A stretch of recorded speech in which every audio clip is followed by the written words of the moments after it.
Guys, आज की हम इस वीडियो में जिस चाइनीज़ ड्रामे की एक्सप्लेनेशन देने जा रहे हैं उस ड्रामे का नाम है मिस्टर बैड। शुरू करते हैं। Mister bad episode 1। एपिसोड के स्टार्ट में हमें एक लड़की दिखाई जाती है जिसका नाम नैनजिंग होता है। वो बड़ी ही खुश होती है क्योंकि आज उसका अपना नॉवल पब्लिश हुआ है। इस नॉवल में उसने अपने आइडल जू कैन को हीरो बनाया होता है और ख़ुद को नैनजिंग यानी जो करैक्टर लड़की का होता है उसे हीरोइन। जू कैन जो कि बहुत बड़ा नॉवल राइटर है, उसकी आज फैंस के साथ मीटिंग है और नैनजिंग भी उसी मीटिंग में हिस्सेदार बनकर ऑटोग्राफ लेने के लिए जा रही होती है कि उसी सीन में एक लड़का आता है जो नैनजिंग के साथ फ्लर्ट करने की कोशिश करता है। नैनजिंग बहुत ही ज़्यादा खुश होती है क्योंकि इतने सालों के बाद वो पहला लड़का था जो उसके साथ फ्लर्ट कर रहा था। इसी सीन में एक चोर किसी लड़की का बैग छीनकर भागने लगता है जिसको नैनजिंग अपनी किताब मारकर नीचे गिरा देती है और उसको बहुत ज़्यादा मारने लगती है। ये देखकर वो लड़का डर जाता है और वहाँ से भाग जाता है। अगले सीन में नैनजिंग ये सारी बात अपने एक दोस्त को बताती है और कहती है कि एक लड़का इतने सालों के बाद मिला लेकिन वो भी मुझे छोड़कर चला गया। लगता है कि मैं तो सिंगल ही मरूंगी। लेकिन इसके अलावा उसके पास एक खुशखबरी भी थी। वो कहने लगी कि उसने अपने आइडल जू कैन की कंपनी में नौकरी के लिए अप्लाई किया था और वो नौकरी कोई ऐसी वैसी नहीं थी बल्कि वो असिस्टेंट की नौकरी थी जो कि वो अपने आइडल जू कैन की बनने जा रही थी। इससे उसकी दोस्त बहुत ज़्यादा खुश हो जाती है और इसे मोटिवेट करती है कि कम से कम तुम अपनी कोशिश तो ज़रूर करना। खुशी खुशी नैनजिंग अपने घर आ जाती है और अपने घर में मुख्तलिफ जगह पर अपने आइडल जू कैन की तस्वीर देखती है और उसका ऐसा कोई भी नॉवल नहीं था जो कि उसने अभी तक रीड ना किया हो। फिर वो अपने ऑनलाइन पब्लिश किए गए नॉवेल्स के रिव्यू देखने लगी और रिव्यू कोई इतने ख़ास नहीं थे।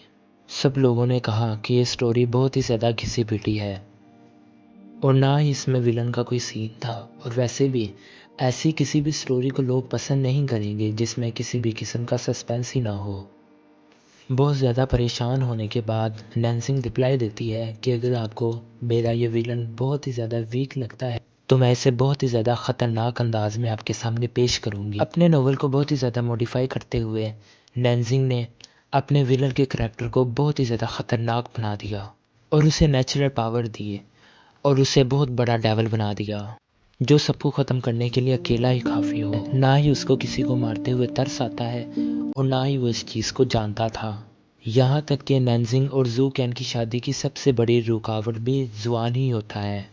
अगले सीन में नैनजिंग को एक पार्क में दिखाया जाता है जहाँ की एक बात बहुत मशहूर है कि यहाँ पर जो भी दुआ मांगी जाए वो कबूल हो जाती है। नैनजिंग दुआ करती है कि उसका कल वाला इंटरव्यू पास हो जाए।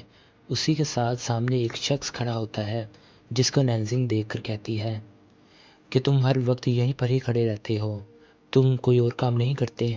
तो उस पर वो शख्स कहता है कि तुम अपना ये सिक्का गिराओ, तुम्हारी दुआ ज़रूर कबूल होगी। नैनजिंग कहती है कि क्या तुम मेरा ये सिक्का चुराने की कोशिश कर रहे हो। इसी सीन में एक कपल को दिखाया जाता है जो कि बहुत ज़्यादा खुश होता है। नैनजिंग हसरत की निगाह से उन कपल को देखने लगती है और कहती है कि काश मेरी ज़िंदगी भी ऐसे ही खुश हो जाए।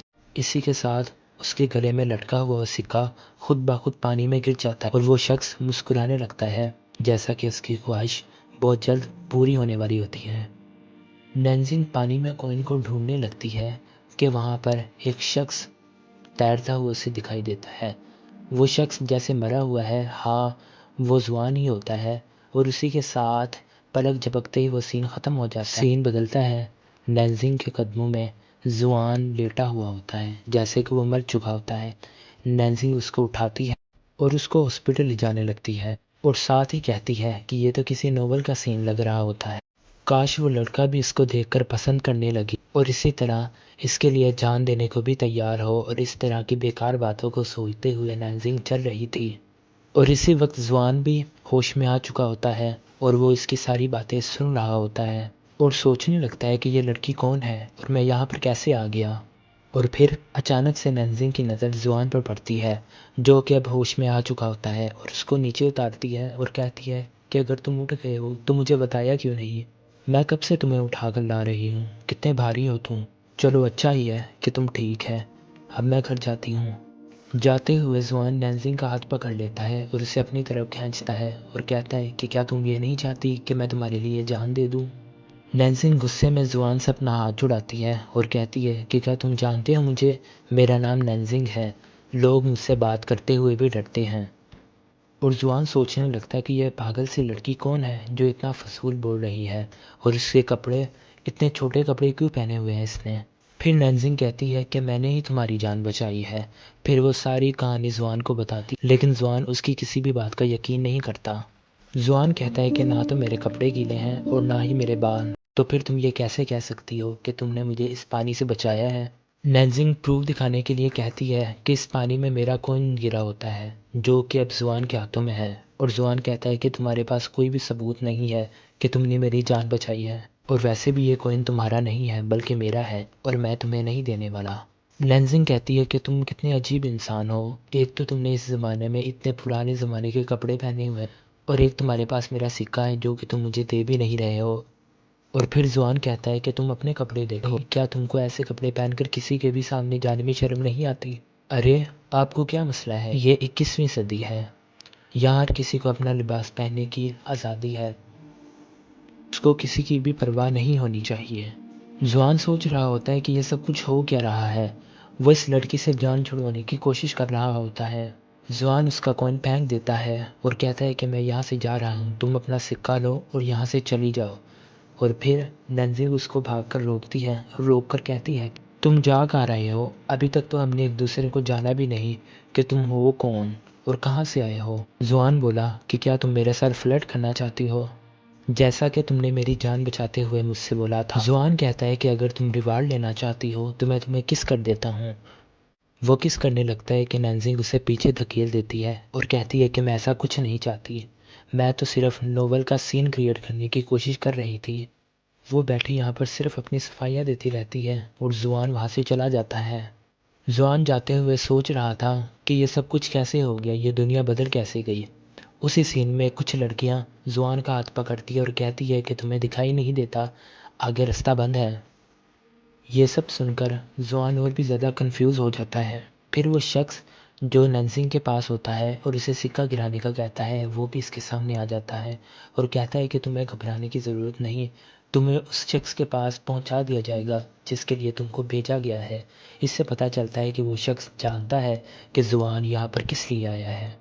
और फिर जुआन के सामने कुछ लड़कियाँ आती हैं और कहती है कि हमने तुम्हारे साथ सेल्फीज़ लेनी होती है। जुआन को कुछ समझ नहीं आ रही होती है और वो चुप कर जाता है। लड़कियाँ उसके साथ सेल्फी लेती हैं और वहाँ से चली जाती हैं। जुआन चला जाता है एक लाइब्रेरी में तारीख़ की किताबें पढ़ने के लिए।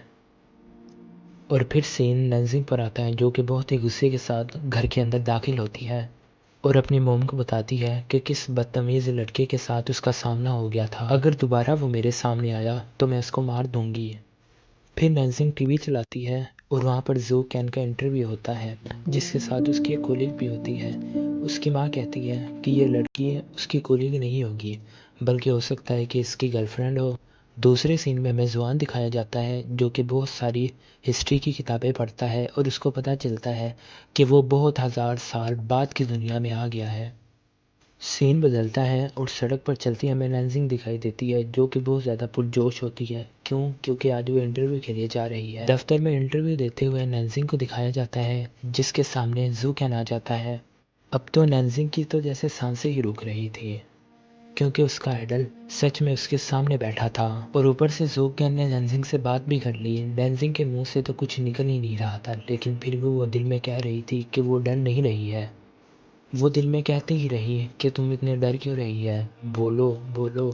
लेकिन उसके बोलने से पहले अच्छा हुआ कि ज़ूकैन वहाँ से चला जाता है और उसने भी सुख का सांस लिया। अगले सीन में हमें येकिन एक लड़की दिखाई देती है जो कि नैन्जिंग को देख रही है और उससे बहुत ही ज़्यादा इम्प्रेस होती है, लेकिन नैन्जिंग वो तो बहुत ही ज़्यादा सोच में होती। क्यों? क्योंकि उसका इंटरव्यू ठीक नहीं गया होता है। इधर ज़ूकैन बुक्स पढ़ पढ़ के पागल हो जाता है और सोचता रहता है कि आखिर वो यहाँ पर आया तो आया क्यों, और अगर आ ही गया है तो यहाँ से फिर वापस कैसे जाएगा। लेकिन इतनी मेहनत के बावजूद भी वो ये बात नहीं जान पाया। दूसरी तरफ घर आते हुए नेंजिल की हाई हील्स अटक जाती है और वो उसको ठीक करने लगती है कि सामने एक कपल बैठे हुए दिखाई देते हैं।